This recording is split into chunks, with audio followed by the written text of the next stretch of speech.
as he's doing that, let me just make sure it's not me. Just go over here, but I think everyone's hearing me. Actually, I love what Shay's saying. I'm grateful I could build my pipeline for a great December and January. In fact, I often say, boy, October is, you might as well just say Happy New Year, because you guys remember this. It's going to be, okay, Judy, you can hear me. That's good to know. Remember, the Happy New Year, man, starts in October.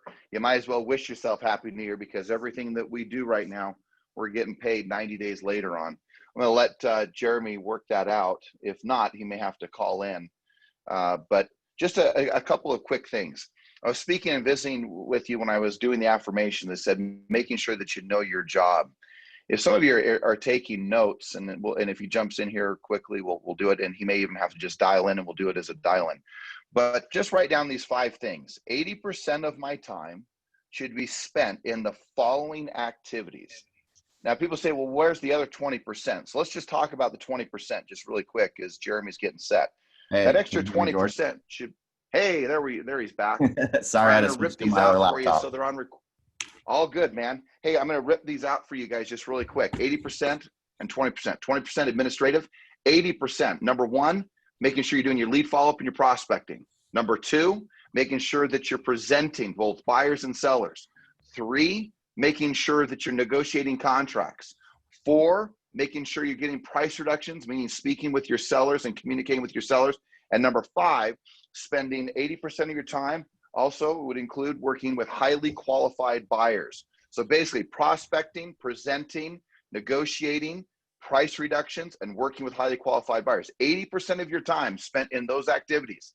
And I always say this to people: if you don't have any buyers to work with, any sellers to present to, or buyers to present to, no offers to negotiate, no price reductions to get, that means for a period of time that you need to spend 80% of your time. And people don't like to hear this, but man, for a period of time, you got to spend 80% of your time generating new business, going out and getting the business.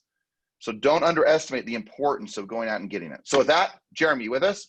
I'm here. All right, Sorry brother. All right. Good to have you with us. Excited to have you with us.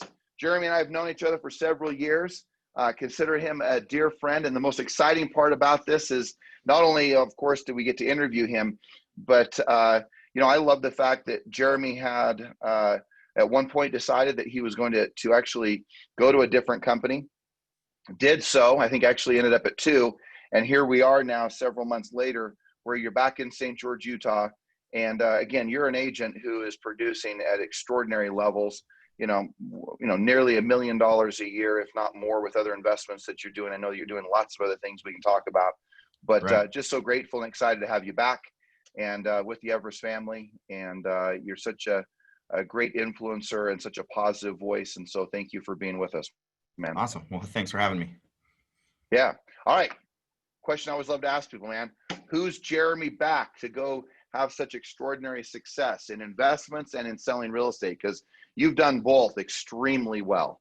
So who are you? I think I'm an individual that looks continually to learn something new every day. And I try to seek out opportunities to grow in different ways. And I think through that path of learning and knowledge, I've been able to not only see how other people do it, but apply it and then do it continuously over and over until I get it improved or do it better each day. And I think that's what's kind of led me to today. Darren Hardy, I don't know if you're familiar with him. He wrote the book, The Compound Effect. Compound, yeah. And his job originally, he was the editor of Success Magazine, where he traveled the world and interviewed all the top CEOs. And he did an interview, which was fascinating to me. And they asked him, okay, you've interviewed all these people, the Napoleon Hill effect. In fact, he sat in Napoleon Hill's desk. And they said, okay, give us 1 or 2 things that was the commonality of all of these great people. And he said, number 1, and we've all heard this before, the ability for these key CEO types to say no. If it didn't apply to their business plan, to their core values, or to their growth model, they had the ability to say no. Love that. And I've worked really hard. Great statement.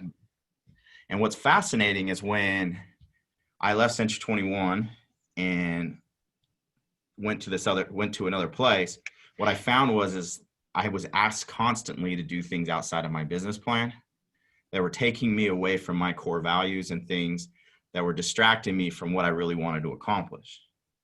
And when I reevaluated after 2 years with them, because it was actually 2 years, I realized that where I had the core, where I made the most money and where I was able to stay the most focused was in my world of C21 with you guys. And that's why I came back. Awesome, man. So the core of Love that. that. And then the second thing is, he said, is they were so diligent in continually learning. There wasn't a day that went by that a CEO didn't improve, that he interviewed or learned something. And in that interview, he talked about how Steve Jobs would walk around campus and he called it iterating. He wanted to know what they're constantly iterating, what they're repeating over and over to get better. And if you ran into him in the hallway of Apple, he would say, what are the 3 things you're working on? And are you constantly iterating it? So are you constantly repeating it to get better every day? And seeing those 2 things, I realized, okay, that's our schedule. We know what we need to do. We know we need to lead generate. We know that I have to be very time blocked in with follow-up, customer service, and those things. So I need to set up a plan that allowed me to do as Steve Jobs said and iterate every single day those things over and over and over. And I just think the simplicity of those 2 things put into my schedule, however perfect I follow the schedule, has allowed me to do the business I've done and kind of grow where I've grown. I love that, man. That is fantastic. I mean, so again, the ability to say no, right? The ability to stay the course, hold the line is often what I'll say. But that cannot be more true. The fact is that any and all of us, I believe deeply, we're always going to have opportunities that are going to come our way. And things that can, in so many words, distract us, take us off the mark, take us off track. And there's people who will, who are well intended to keep us on track, and then there are those people who truly, I believe, have an intent to take us off track. Right. And I think that you're spot on, boy. And if we're conscious of that and we're aware of it, man, some really good things can happen. And then, of course, the constant ever learning. I've often said that, right, learning is, our leaders are readers. If you want to, I want to learn more so I can lead more. You start looking at, if you want to truly be happy, it's about growth. Well, growth is really obviously a subset or a set of what we learned. So it's great. So here's a question for you then. Yeah. What have you learned lately? Okay, so here's one of my favorite things, and it made me laugh because it was so simple, but yet powerful enough that I think about it daily. And it goes back to Darren Hardy again said something, and I ran into it on my email that I had saved for myself. I was like, oh, come on. He said, the commonality between successful people and unsuccessful is that they both don't want to do it. But successful people just get it done. Yeah. He says it's so funny because unsuccessful people always look at successful people and say, oh, they must be different. Nobody wants to get up at 5 a.m. in the morning and get the workout done. Nobody wants to go out and lead generate and knock every door. We'd all love to sit on the beach or do something fun. The only difference really comes down to successful and unsuccessful is successful, just do it. I love that.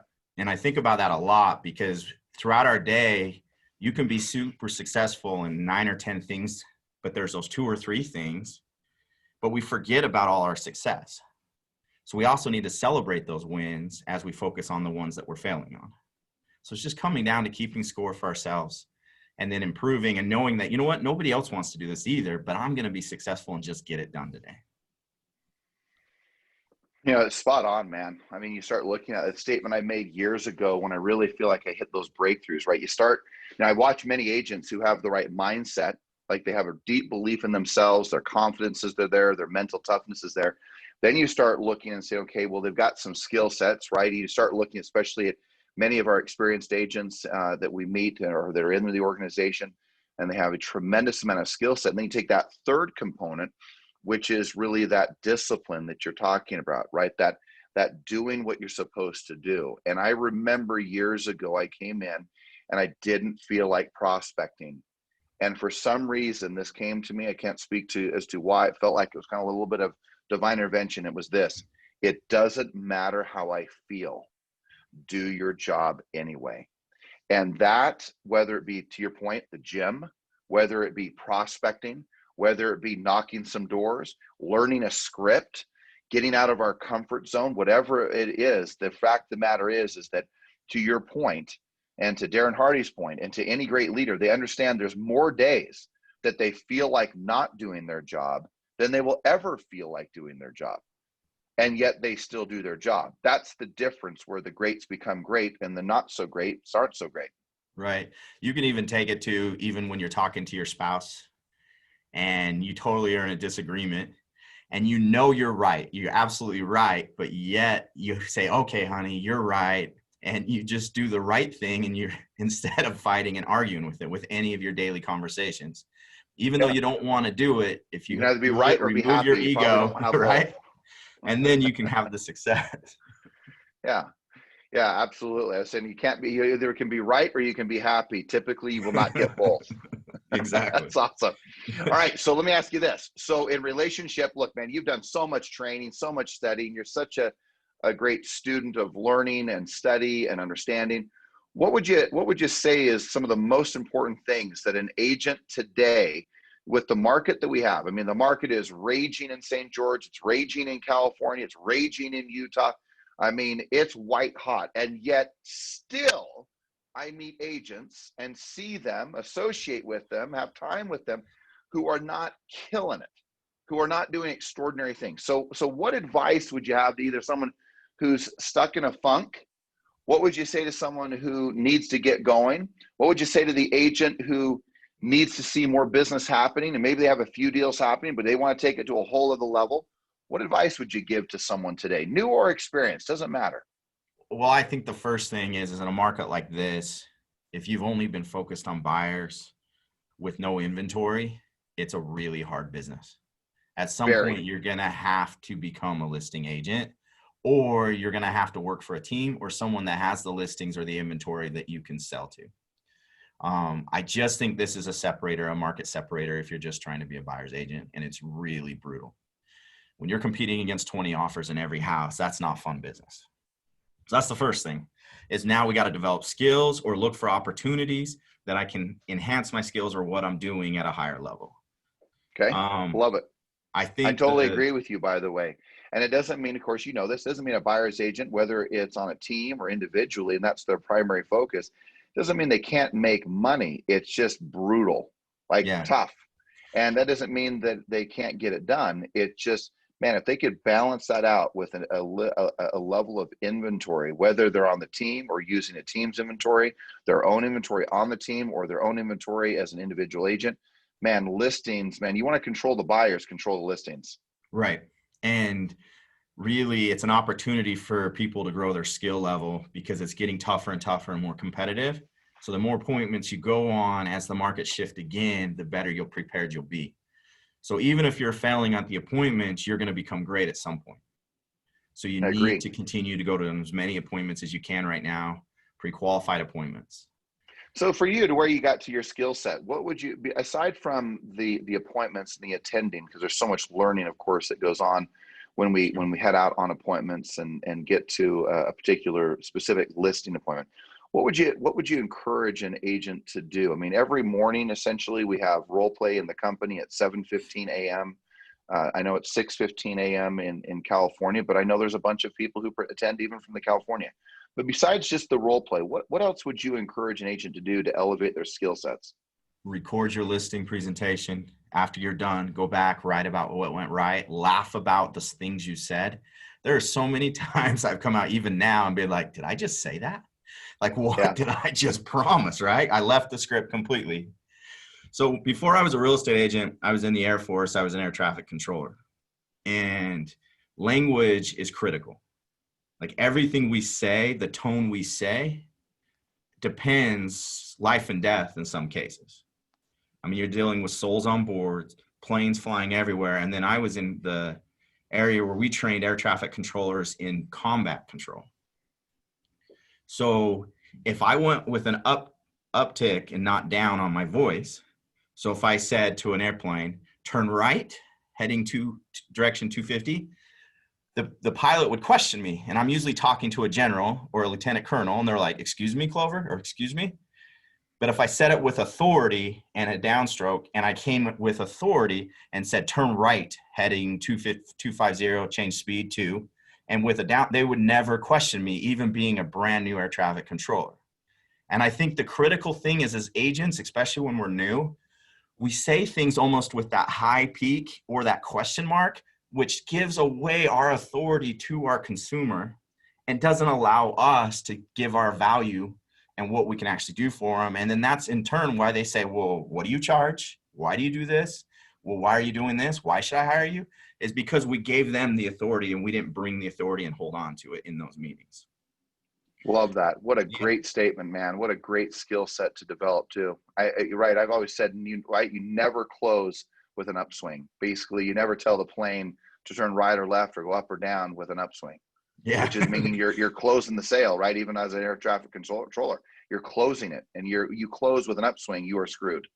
They just have to believe that you believe, and any upswing will take any of that away.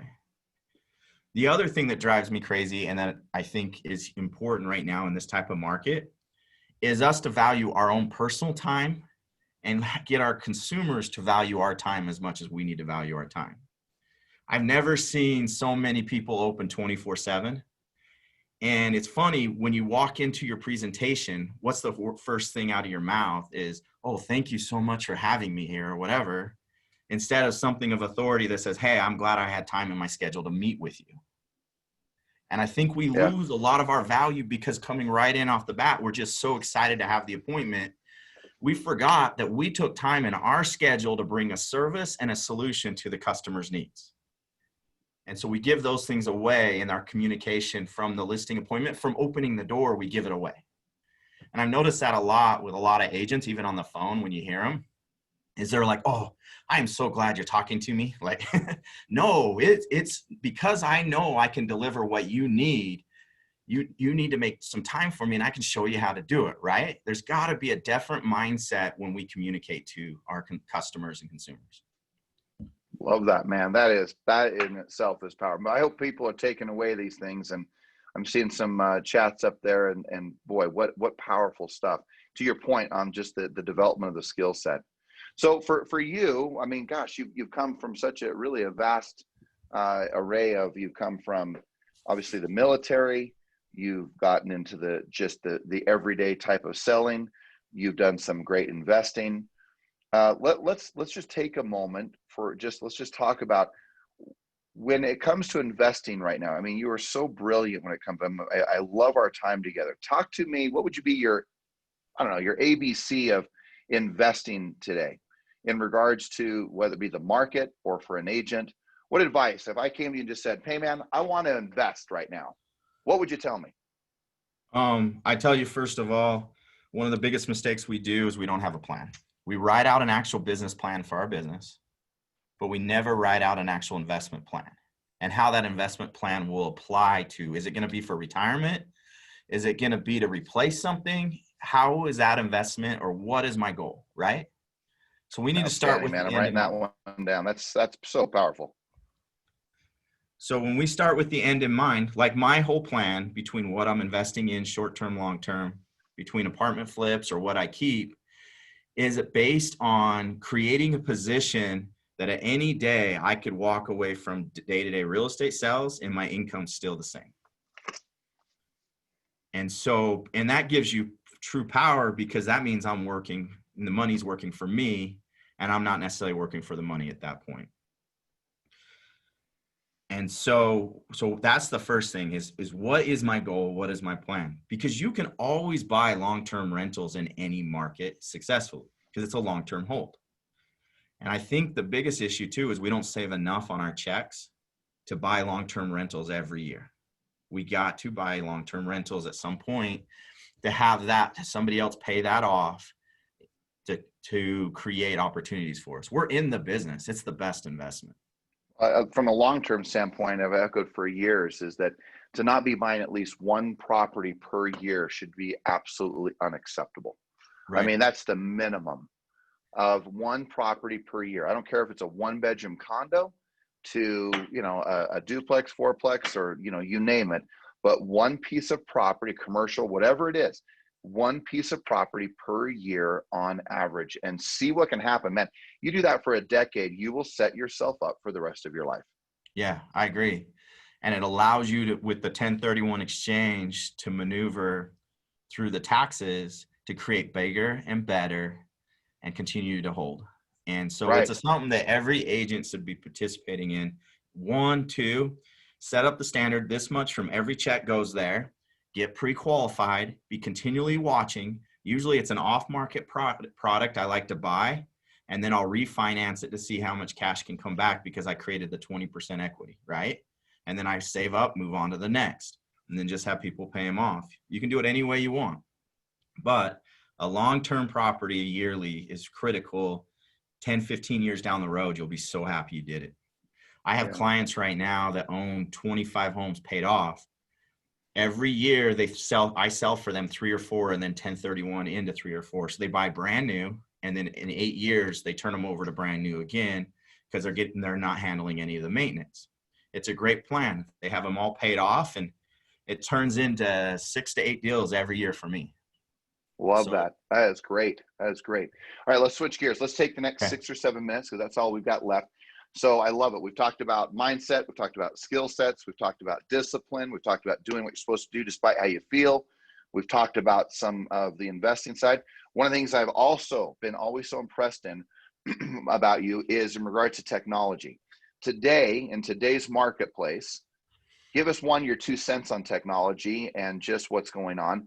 And then also let us give us some takeaways, some real nuggets where, hey, this is a minimum standard of what should be happening from a technical standpoint. I don't care whether we're talking from the aggregation or aggregators to whether we're talking about social media to where we're talking about how we're working and dealing with our sphere, but give us some real takeaways. But give us just your thoughts in regards to the technology today and how it's impacting the market, where you see things going.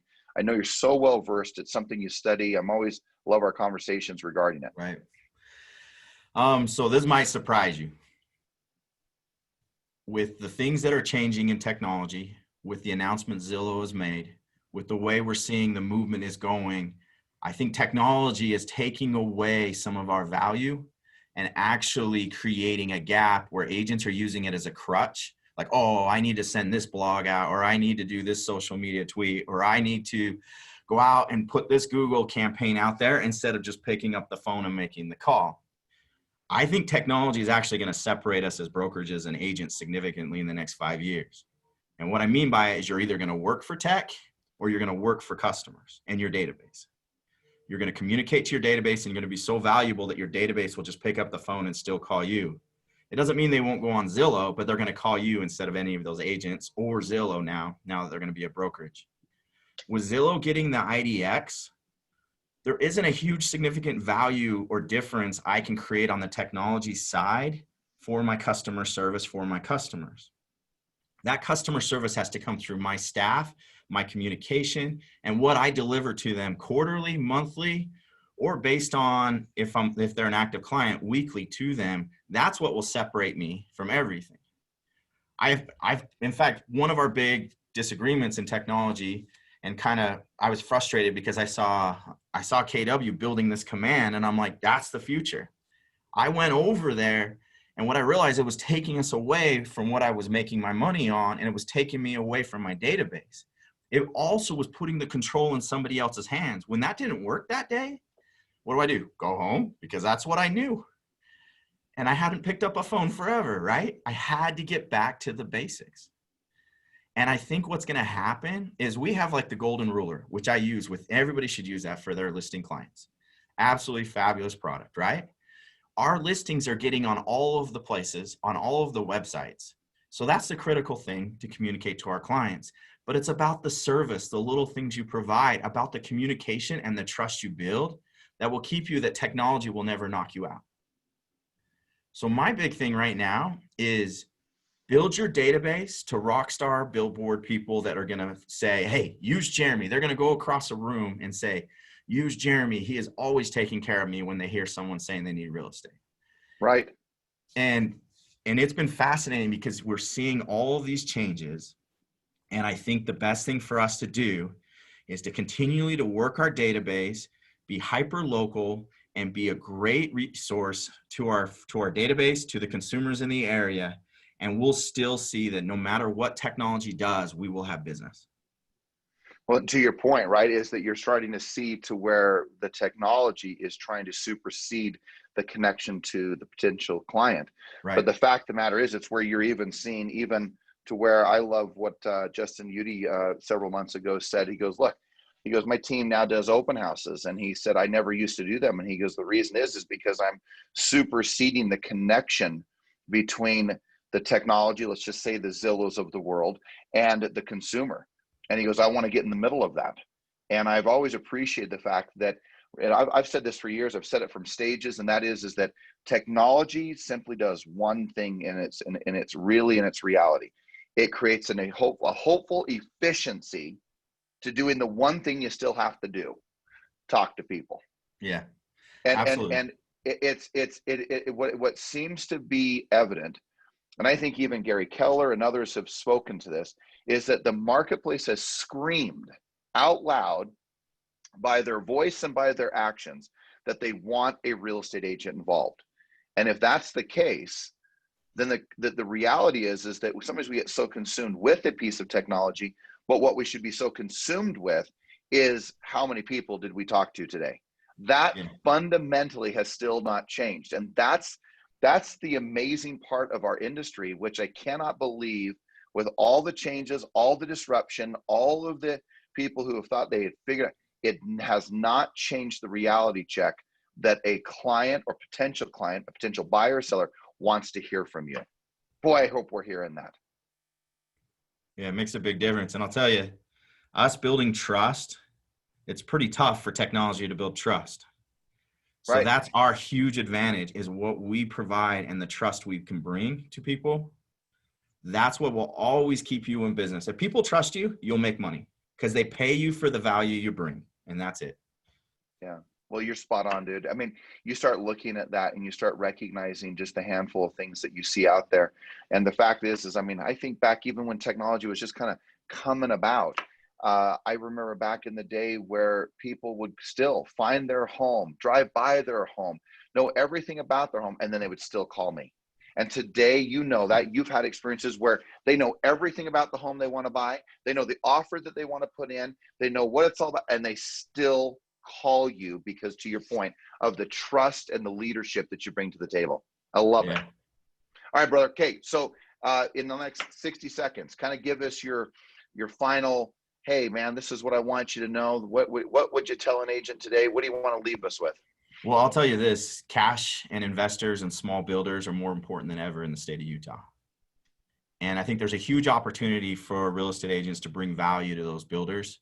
And one of the best ways to do that is to connect with cash. And this is how I found all my investors, and I'll do it in 10 seconds.